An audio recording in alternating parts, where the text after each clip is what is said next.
Prosecutors just confirmed what many have long suspected, that this pregnant mom and her two little girls were killed inside the family's home in Frederick.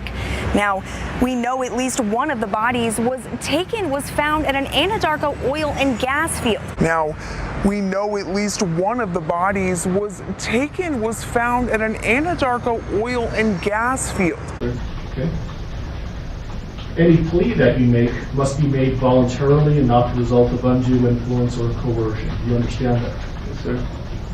Right now, charges have not been filed, so this is a limited advisement.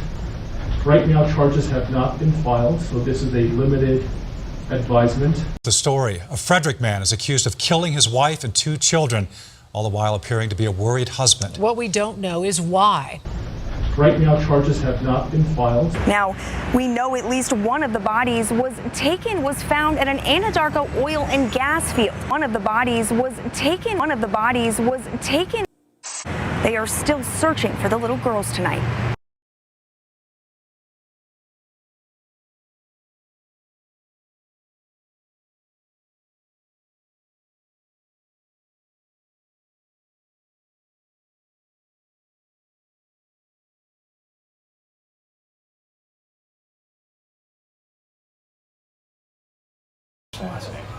Chris Watts, WATTS.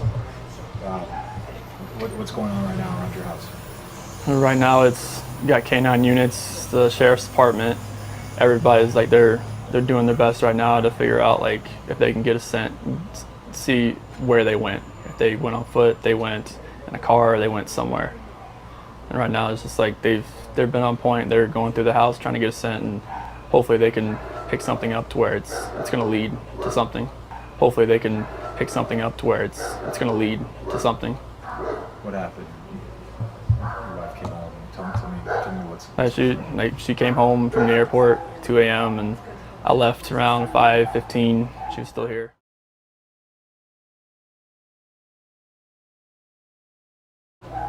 And like about 12:10 in that afternoon, her friend Nicole showed up at the door. Like I had texted Shanann a few times that day, called her, say, but she never got back to me, but she wasn't getting back to any of her people as well. And that's what really concerned a lot of people, is like, if she's not getting back to her, like if she doesn't get back to me, that's fine, like she gets busy during the day, but she didn't get back to her people, which was very concerning. And Nicole called me when she was at the door, and that's when I came home. And then walked in the house and nothing was vanished, nothing was here. I mean, she wasn't here, the kids weren't here, nobody was here. What's your wife's name? Shanann, SHANANN. What's your kids' name? Bella and Celeste. How do you spell it? Celeste? CELESTE. How old are your daughters? 4, Bella's 4, Celeste is 3. 4, Bella's 4, Celeste is 3. And so, how many times did you try calling her? I called her 3 times, texted her about 3 times. I called her 3 times, texted her about 3 times.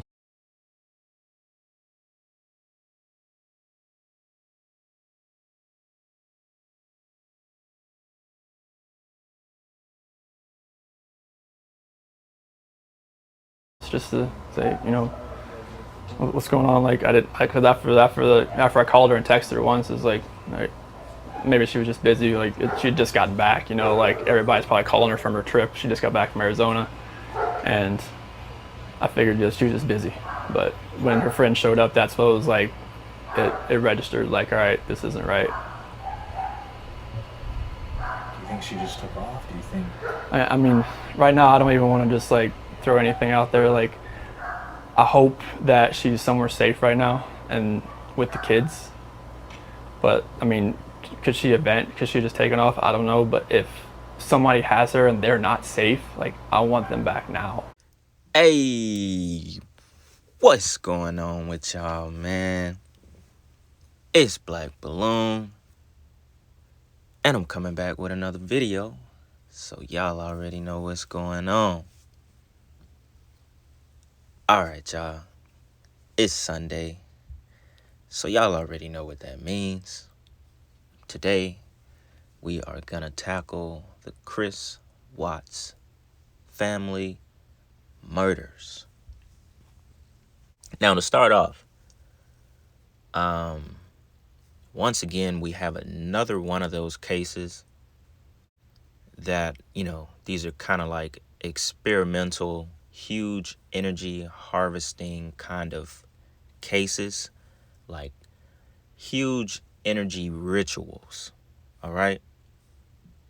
It's almost like they do experiments with these kind of things in order to just track the flow of information, in order to track how fast, information spreads, in order to, harvest energy and just play on the public's mind. There's all kind of experiments, psychological experiments that they do on the public. So sometimes y'all got to understand that this is a game to them. And I'm talking about the elites, the people, the occult, the Freemasons who orchestrate this kind of stuff. The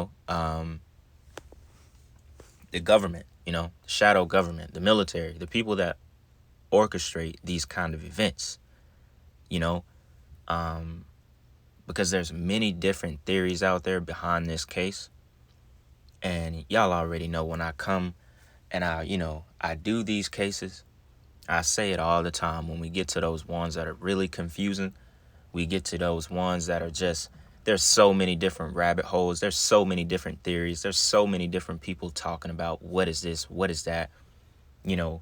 Could this have possibly happened? Especially in the footage where, Chris has his, where Chris has his van, not his van, where he has his truck, slightly backed into the garage, which we're going to get to that. We're going to get to it. But, as I always say, it's just one of those cases where there's mass confusion, and we know where confusion comes from. This is the devil. The devil is of confusion. We already know that. And that's why when I do these kind of cases, I don't dive down every theory. And I've told y'all many times, I don't like to do that because it does nothing but, all we're going to do is continue to ask questions that'll never be answered. And then we start coming up with things that were probably never there in the first place, but it's because we're digging too hard. So y'all got to understand, even though I do this, I do this on YouTube and I find joy in doing it, but I also know the limits of it. And I find myself saying this a lot. You have to come to an ending point, You have to come to a point where you're like, all right, this was that. There was a lot of inconsistencies. I know this is behind it. I know the occult is behind this. There's so much numerology, so much occult numerology that there's no way this was, even remotely real. There's not even the smallest % that this was real or whatever you come up with, whatever truth that you come up with, you got to have an ending point. You got to put a stop to it where it's like, all right, boom, I'm good. I don't need to search no more videos. I don't need to do this. I don't need to do that. I know that this was some bullshit. Rather, this was a ritual, sacrifice. Could have been a sacrifice for their unborn child. Could have been a sacrifice for both children and the mom. Or rather, this was one big giant PsyOp and not one single person is actually dead. And that Chris was actually some kind of, just mind-controlled subject or under MK Ultra, or maybe had that military background like a lot of people think, where we know they use these guys, to carry out certain agendas that they have for the public. And most of these guys don't remember anything because they're under mind control. There is a certain word or whatever his trigger was that would kick him into that mode where he would be in that, that other personality, basically, He would be under mind control. And that's probably why he didn't have any emotions. And everything was done in just a really weird way. Like as if this was, I didn't think about shit, of how anything was, how I was going to get rid of them. Let's take them to my job. Like it was just very, very odd. I think every single thing about this case was very odd. Wondered the way she was laying, the bed just sprawled out. Is that when you packed up their special stuff? So where'd you put them? Get them out there. In the truck. Which part? Driver's side rear. In the passenger compartment? Driver's side in the rear. Right behind my seat.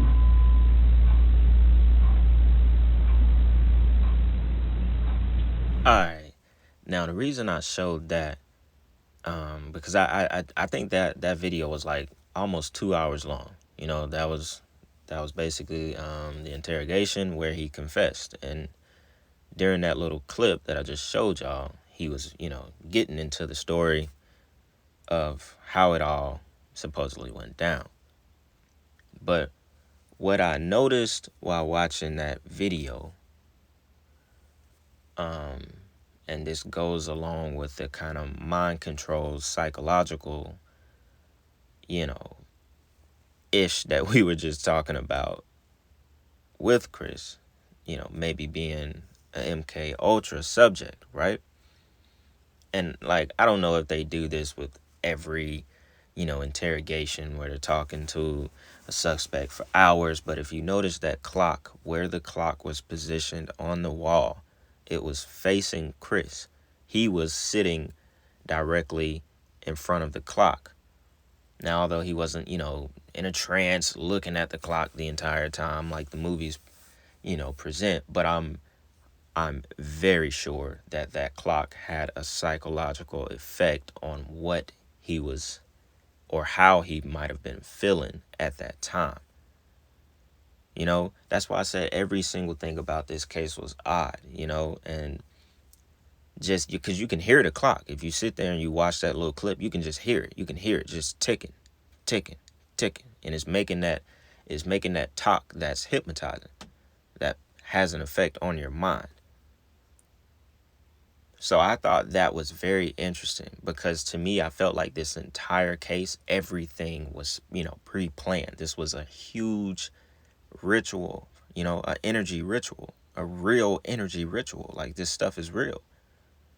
So I felt everything was done accordingly, especially by the numbers as well. Because remember, she died, the wife, she died on August 13th, 2018.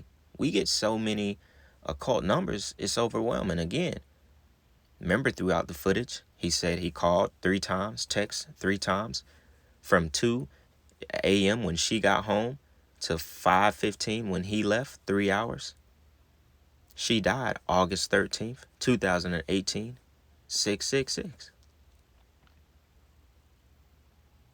And we got a lot of death that year. So right there, we already have overwhelming evidence that the occult is behind this, and this is a ritual. You know, it's almost like we don't even need to go any further. You see it right now. And he even, I don't know if it was in that interview I just showed, the interrogation. I think he said something about feeling like someone was guiding him or something, you know, something was planted in his head. I can't remember where I saw that from. I watched a lot of videos, read a lot of articles, but I do remember him saying that. And, you know, obviously that's not a coincidence, you know, so that's why I really felt like, you know, MK Ultra and mind control would be, you know, just basically a big topic that had to do with this case, and we would have to discuss it a lot, you know, because that's really where my mind goes to as far as this one, as far as Chris Watts, you know, and the fact that, you know, this definitely could have been a huge PsyOp as well, because, you know, we're going to get to it more, but there's no way he pit the little girls in what supposedly was like 8 to 10 inches of a space and stuffed their bodies in there. And even in the interrogation, the detectives actually asked him, did you have to push the body? Did you have to force the bodies in there? And I think he said no, but he said it really casual. Like he was like, no, and that doesn't make sense because obviously they all know it was a very small space, So it's like you would have had to do something, but they also said the bodies didn't have anything indicating that they were forced in a hole. There was no, broken bones and stuff like that. They were just smothered. So it doesn't make sense. It doesn't make sense at all. But we're going to tie something else to that as well that y'all might know, you may not know, I don't know. But we're going to get to it in a few moments. I got another clip for y'all to check out, and I'm going to come right back. So check this out.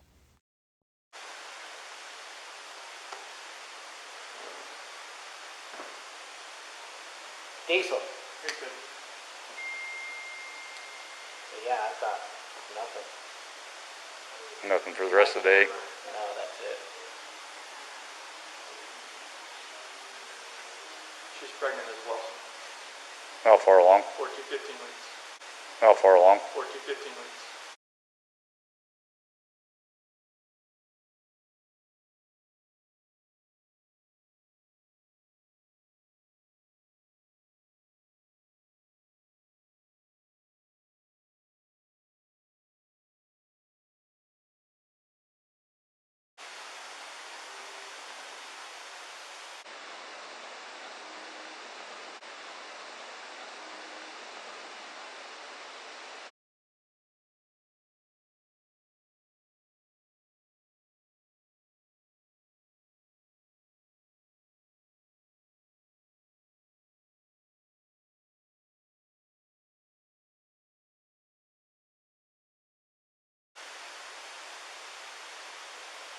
That's why her friend said it was low blood sugar. And see,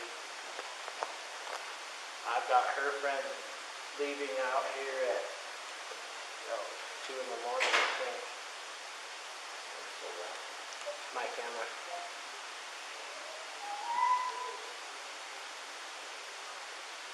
All right, y'all. Now here comes probably one of the most talked about coincidences that has to do with this case. Now, a lot of y'all have seen that footage. A lot of y'all may have seen channels talk about this. But it has to be brought up. Now, obviously, you get a lot of people that look at them watching that footage of the neighbor's, like, security system or whatever, since he's the one that just so happened to get everything recorded. And he just happens to have that orange hat on, which we all know what that symbolizes.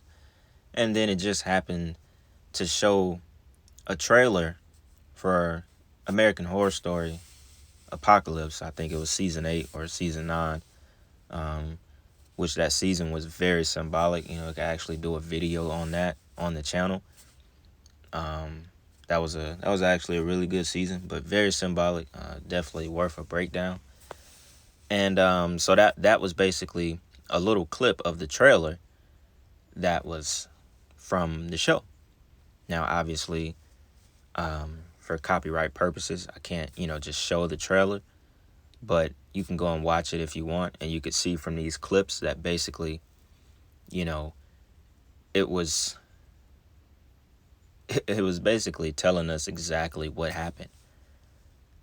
If you saw the oil that covered the girl, then she turned into a skull, or the oil that was covering the skull that was buried in a ditch somewhat, or blood, basically, same thing, really. Oil is the blood of the earth. Blood is, for us, is blood. You get what I'm trying to say. So it's the same thing.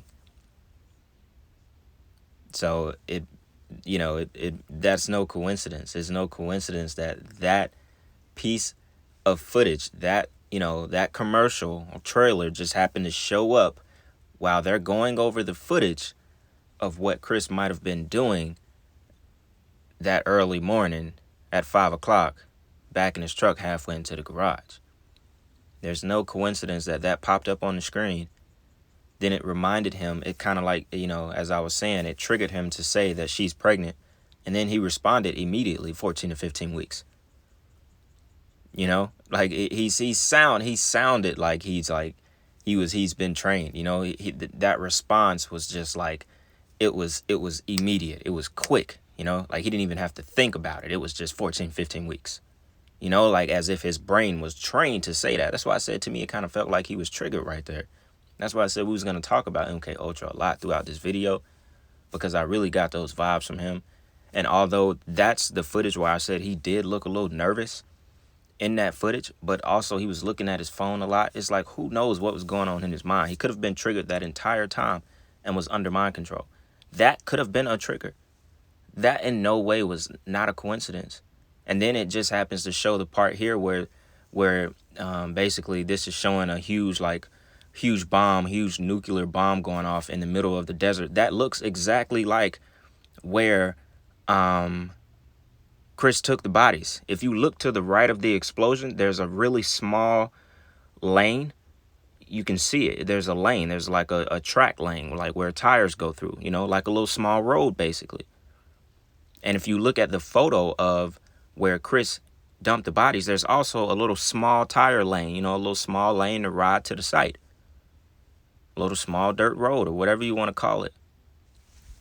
So look at the symbolism. It looks exactly the same. There's just an explosion here, so you can't really, you know, but it's the same like desert look. So that's no coincidence. They literally put this on. They gave us an entire movie. You got to understand, to them, when they run these PsyOps, when they run these rituals, these are like movies. They're really playing out movies in real life. It's just not something you go to the theater and watch. We actually get this stuff in real life as well. We just don't know it. You think, come on, think about it. You think the only time you're watching a movie is just going to the damn theater? No. When you participate in this stuff, you're actually participating in the movie. This is a real life movie that was orchestrated, that was planned, that was well thought out, somewhat. Literally, these are real life movies, not real life things that are happening. They're real life movies. Because like we said, no one could be dead. I don't care what people say, you know, you just truly never know. It can really go both ways. It could really go both ways as far as them being an actual ritual sacrifice or this being a complete psyop and no one is actually dead, you know. But that's why I said it's deep. This one is definitely deep. Has a lot of inconsistencies. It's definitely worth doing 2 parts, you know, if we want to just continue to dig down this rabbit hole, you know what I'm saying? While at the same time not doing too much. Because, you know, just like I said earlier, you know, I don't like to just go down every theory, you know, because then we're going forever about this case, you know, and then we're still circling right back around, just chasing our own tail, you know. But, you know, please let me know what y'all think about this, you know, because it's definitely not a coincidence that the trailer for American Horror Story showed while they were going over the footage, which we can get to talking about some of that footage here next. And so with that being said, we're going to check out the next clip. I'm going to come back and wrap up this part. Till then, check this out. Moment. Chris Watts explains why he put the body of his family into oil tanks. Denver 7's Jennifer Kowaleski has been pouring through these hours of police interrogation videos you first saw on Denver 7. She has our report. Either you're this monster who says, I just want this young, hot girlfriend, so I'm going to kill everyone and hope it works out, or something. Chris Watts' body language is as bizarre to investigators as he was in front of our cameras. It would take detectives more than 6 hours to get Chris to finally tell them where he put the bodies of his pregnant wife and 2 little girls. Okay, can you work it for me? That's for Shanann. Okay. And where are the girls at? This is drone video of the oil field where the bodies were found. His wife wrapped in sheets from their bed. But no one was buying Chris's story.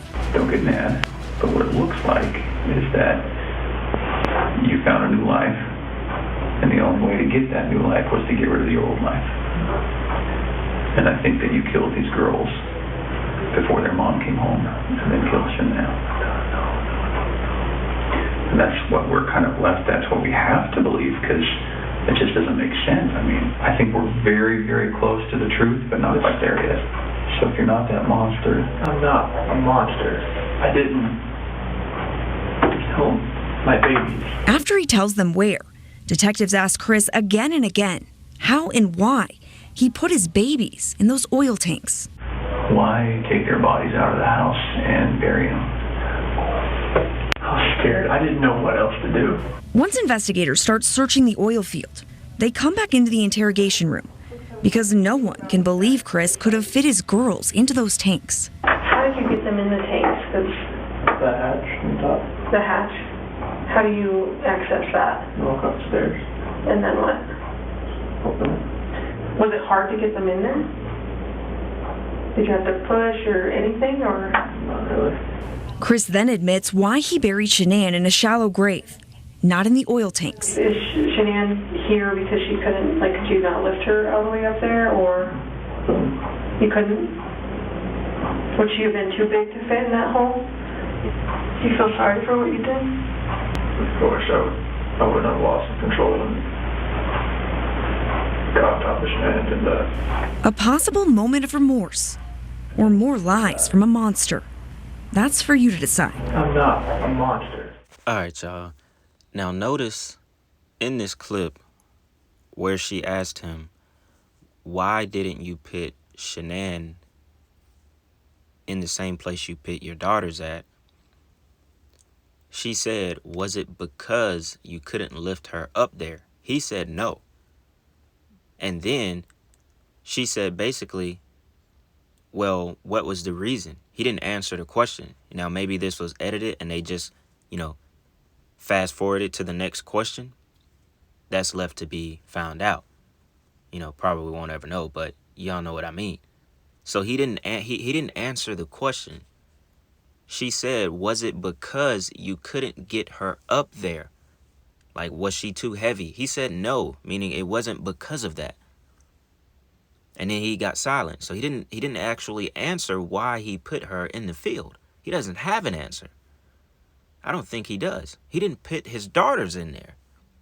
That's not where they were found. He didn't put them in there. They just said, this is why we talked about this a little bit earlier. They just said no one actually believed that he put them in the little oil containers. I think it was 8 inches, like the circumference of it. It was like a circle basically. When you open the latch, it's like 8 inches wide, if I'm not mistaken. 8 to 10 inches. I saw it somewhere.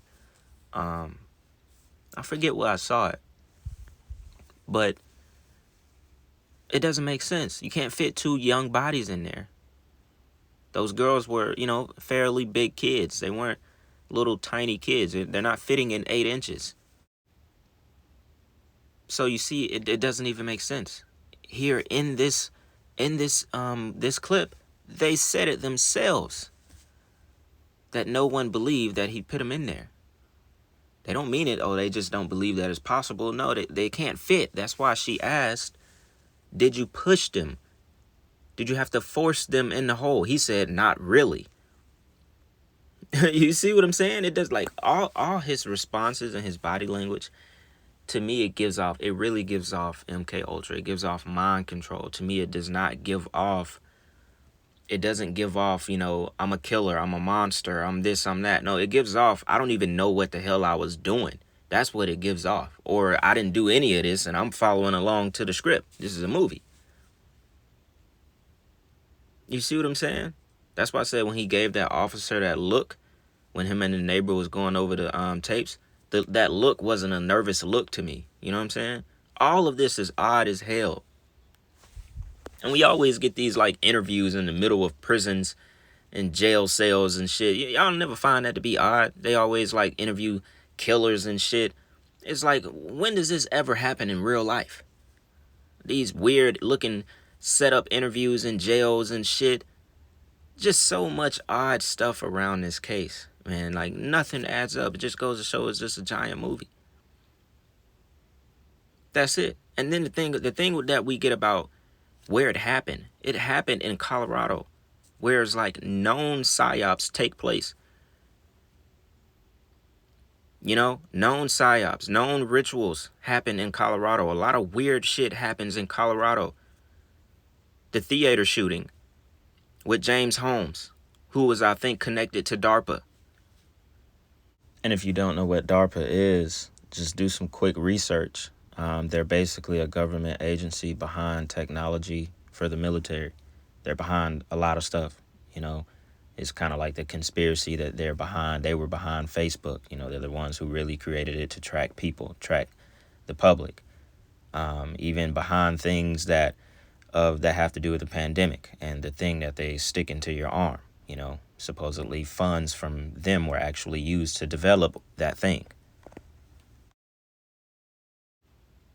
What else happened in Colorado? JonBenet Ramsey, whose father was connected to the CIA. The Columbine massacre also happened in Colorado. This Chris Watts case in Colorado. So some very odd things take place in Colorado. So we damn near can't believe anything that comes out of Colorado now. That's the point. It's over with for Colorado. Anything that happens in Colorado and it makes mainstream news, do not believe that shit. Please don't believe it. Because obviously they're cooking up PsyOps. They're cooking up all kind of rituals in Colorado. So y'all already know what's going on, man. That right there will wrap up part 1 to the Chris Watts murders. Really hope y'all enjoyed that video. That is the part 1. There are things left to go down as far as the rabbit hole to this case. It's Sunday. I hope y'all had a good weekend. Y'all already know what's going on. It's Black Balloon. And I'm going to see y'all soon. I'm out.